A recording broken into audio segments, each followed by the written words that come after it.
Good morning, everyone. Welcome to the Wednesday, November 27th edition of the MMAOB Daily Podcast. I'm your host, as always, Adam Martin, and I'll be taking you guys through the latest in the world of mixed martial arts.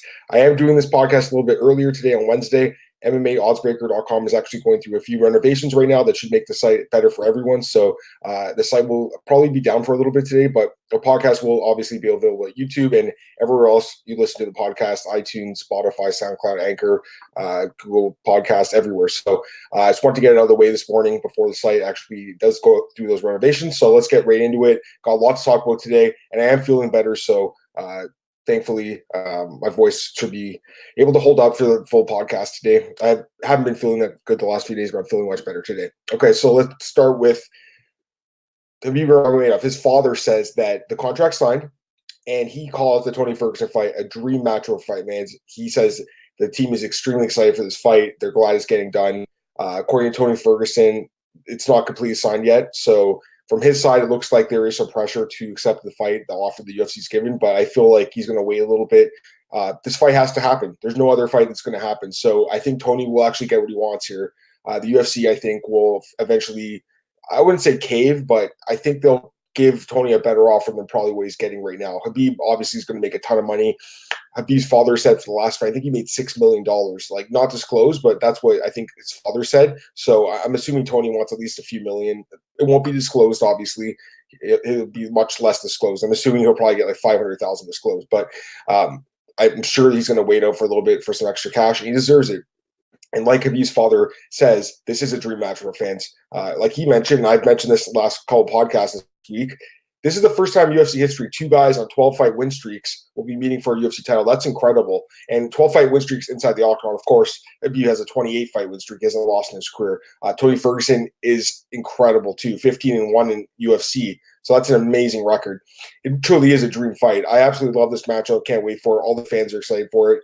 I think this is going to be a really big pay-per-view for the UFC. I think that Khabib's turned into a massive draw for the company. I think Tony Ferguson's a pretty big draw as well. So I'm excited as hell for this fight, guys. Khabib signed the contract. Now it's on Tony, but I hope he gets paid what he deserves. I hope that there isn't pressure from fans for him to accept a bad deal. And I feel like this fight's taking so long to happen that Tony's going to just wait a little bit and wait for that deal that he deserves, thinks he deserves, and that he truly does deserve with that win streak he's got going on. So I'm excited as hell for this fight. It's close to getting done, guys. Can't believe it. This is the 5th time it's been booked. The last 4 times the fight's fallen off for whatever reason. I really, truly hope this fight happens this time. It's the fight we all want to see. So hopefully, fingers crossed, these guys stay healthy. They put them in some bubble wrap, and we see the fight April 18th in Brooklyn, New York. Leon Edwards, top welterweight contender. He called out Tyron Woodley again. He really wants to fight Woodley. This time he's calling out for a fight UFC London. So originally I thought that maybe Edwards and Woodley could fight on that Conor McGregor Cowboy card in January, but as we know, that card might not even happen. There's a lot going on with that. With as far as McGregor goes, it just hasn't been signed yet. There are some kind of rumors out there that Conor could have some issues as far as the stuff going on outside the cage that is precluding him from getting this contract signed and to come fight in the United States. I'm 100% sure about that.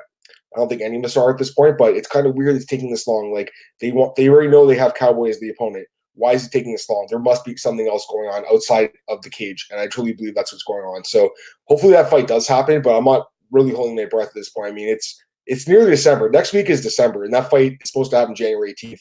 I feel like the UFC, I talked about this yesterday, they booked that Pettis-Diego Ferreira fight as almost like an emergency contingency plan as a main event for a fight night card, and that is a great main event for a fight night card. Can't headline a pay-per-view, but for a fight night card, it makes sense. So to me, this card will probably happen January 18th, but I don't know if it's going to happen in Vegas as a pay-per-view. Just at this point, it seems like it's kind of short notice now. I mean, guys that are being booked for this card are only getting, 6-7 weeks so of a training camp. So I don't know if Conor and Cowboy want to do that.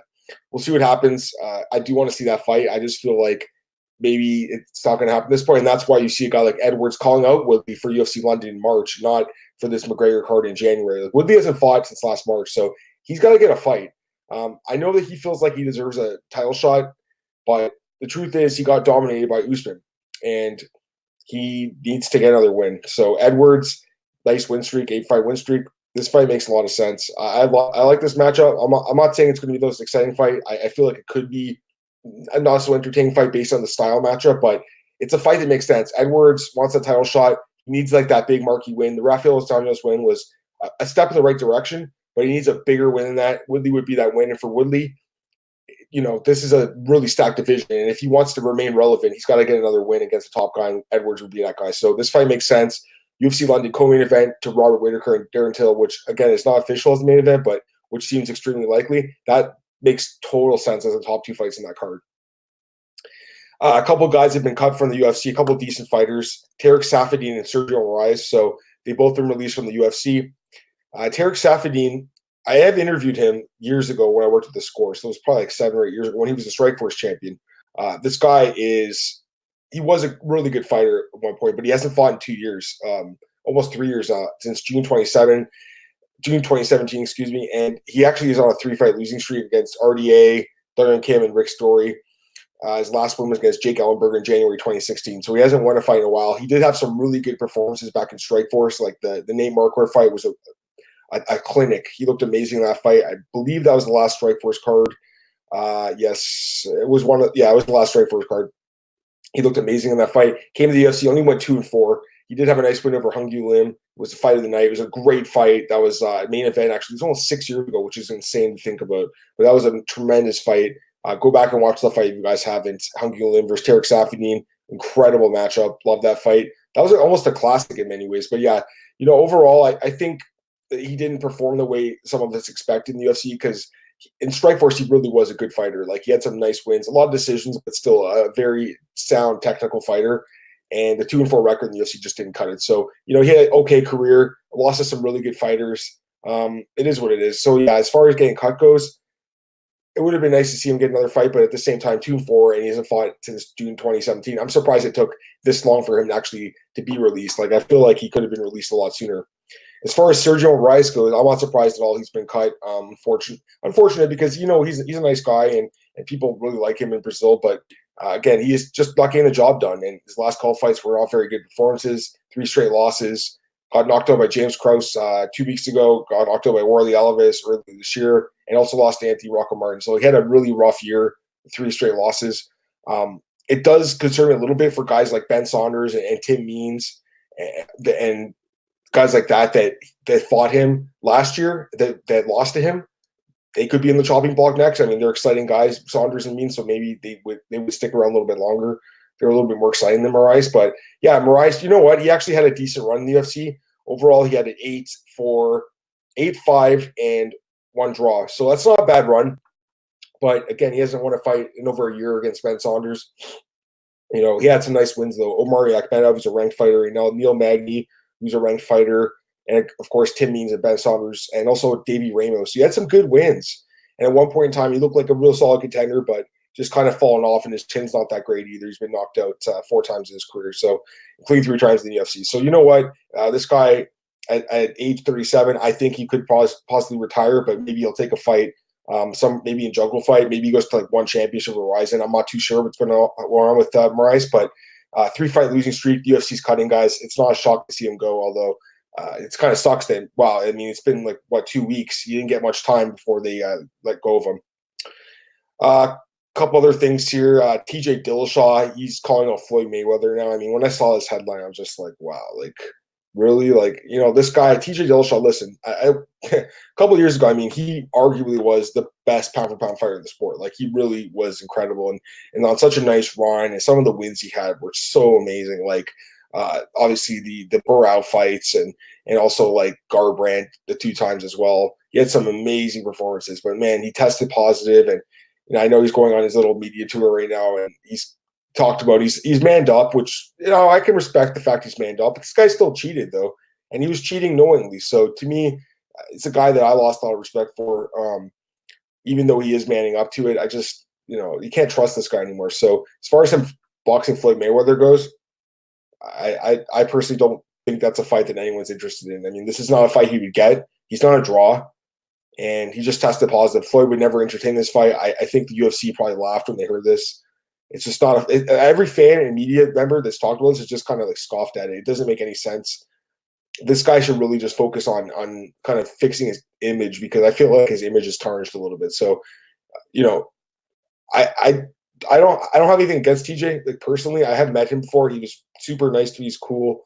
And again, at one point he was a great fighter, but when you test positive, like it puts an asterisk on everything you did in your career.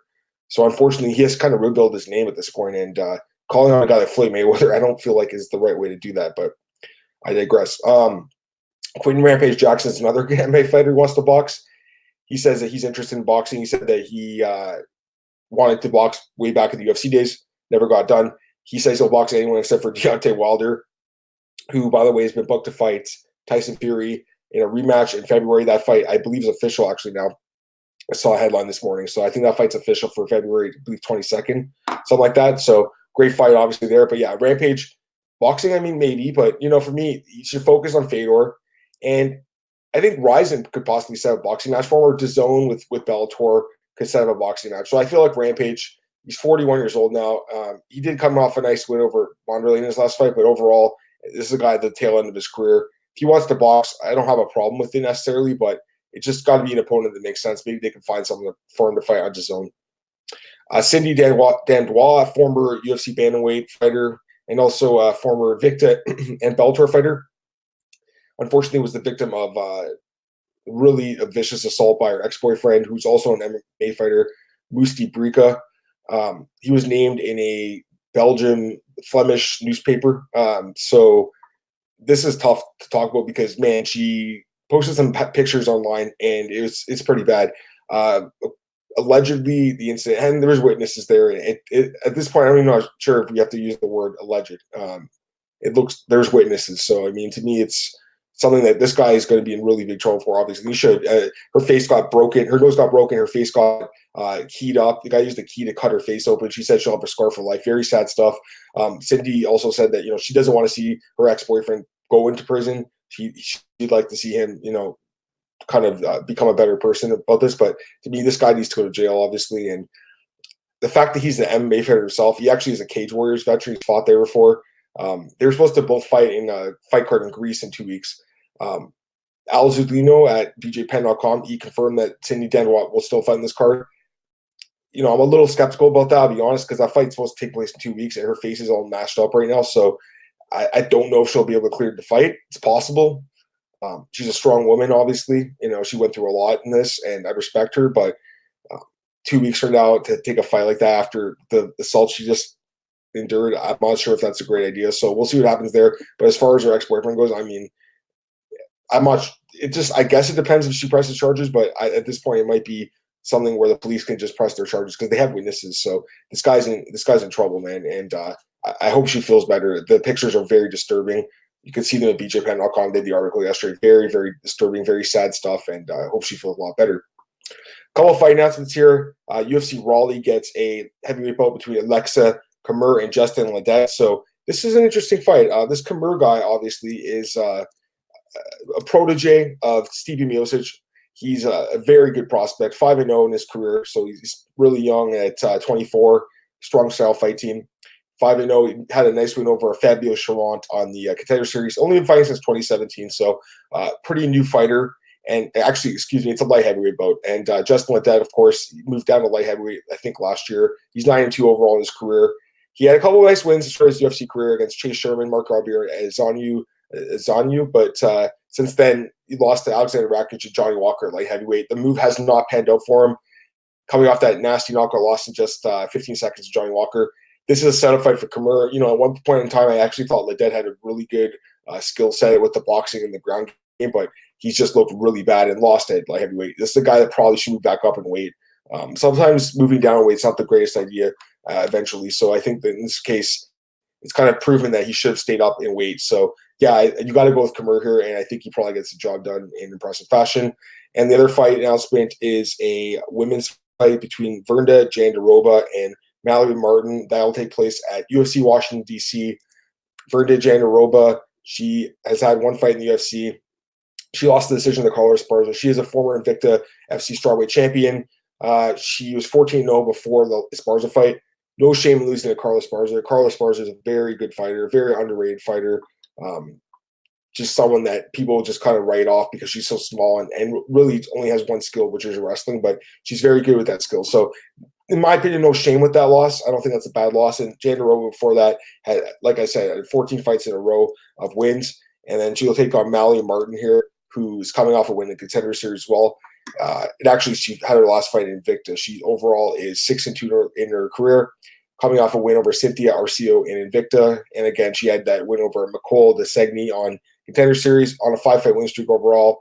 2 losses in her career. One of them's to Macy Barber, so no shame in that loss. The other loss is Suna Dabi Doder, tough name to pronounce, but yeah, she's in Invicta right now, and she actually fought, I believe, Kaylin Curran in that Phoenix FC series Phoenix series in Invicta FC.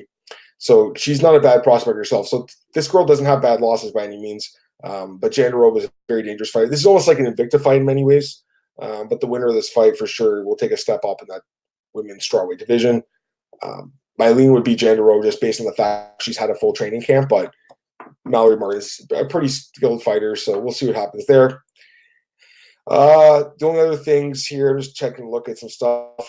Cody Garbrandt called TJ Dillashaw a coward. No surprise there. I was on TJ Dillashaw in both those fights where he knocked Cody out, and obviously looking back now, I mean, he might have been on something. You never know. Can't blame Cody for feeling that way. I'm sure he's really upset. Darren Till says there's a 70-30 chance that Tyson Fury signs with the UFC.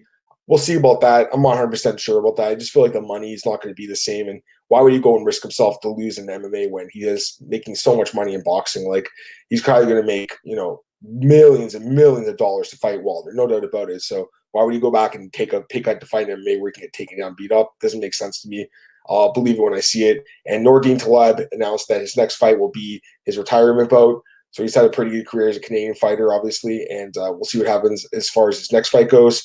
Mickey Gall will not be fighting Carlos Condit, as we know, at UFC on ESPN 7, and the UFC removed him from the card. I'm surprised they weren't able to find a replacement on short notice. Like, there's still a couple weeks left. Like, you would have thought that someone, the regional scene would have wanted that fight with Mickey Gall. Maybe UFC's kind of protecting Gall, and maybe they just wanted to give him a step up, and they couldn't find someone. Maybe they'll rebook that fight. Not 100% sure. To be honest, I really wasn't looking forward to that fight. I didn't like the matchmaking. I just feel like Carlos Condit at this point probably needs to retire. I mean, at this point, look at his record lately, guys. It's not very good. So, great fighter at one point in time, for sure, one of my favorites, but he's not looking very good lately.